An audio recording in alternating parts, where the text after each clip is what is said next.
Power of visualisation. గురుదేవులు ఈ యొక్క టాపిక్ కూడా నాకు చెప్పి ఉండకపోతే ఈ మహాసంకల్పయాత్రలో ఈ ట్రైనింగ్లో ఈ పవర్ ఆఫ్ విజువలైజేషన్ అనే టాపిక్ గురించి వివరించలేకుండా ఉంటే ఇప్పటికీ నేను వేరే వాళ్ళని నిందించేవాడిని. నేను బాగుపడలేదంటే వేరే వాళ్ళకి కారణమని వేరే వాళ్ళ మీద తోసేసేవాడిని.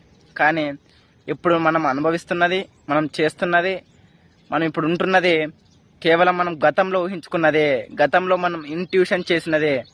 ఈ పవర్ ఆఫ్ విజువలైజేషన్ అంత గొప్పది. మనం ఏదైతే ఇంట్యూషన్ చేస్తామో, ఇన్ని రోజులు నెగిటివ్ ఇంట్యూషన్ చేస్తాం, ఎవరికైనా డబ్బు ఇస్తే ఆ డబ్బు మన దగ్గర తిరిగి వస్తుంది అనుకోకుండా వాడు ఇవ్వకుంటే ఎట్లా, వాడు ఇవ్వకుంటే నా పరిస్థితి ఏమిటి అని ఊహించుకున్నాం. కాబట్టి మనం ఎలాగైతే ఊహించుకుంటామో మనకు అలే జరుగుతుంది అని మన రాజేష్ గురూజీ గారు బ్రహ్మాండంగా వివరించారు.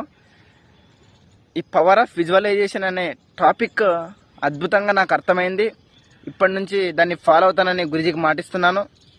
ఇంత అద్భుతమైన ఈ ట్రైనింగ్ని ప్రాక్టికల్ యూనివర్సల్ మెథడ్స్తో అందించిన ఈ ట్రైనింగ్కి ఇచ్చిన గురుదేవులకు, ఆ పరమాత్మునికి, విశ్వానికి, విశ్వమాతకు కృతజ్ఞతలు, ధన్యవాదాలు.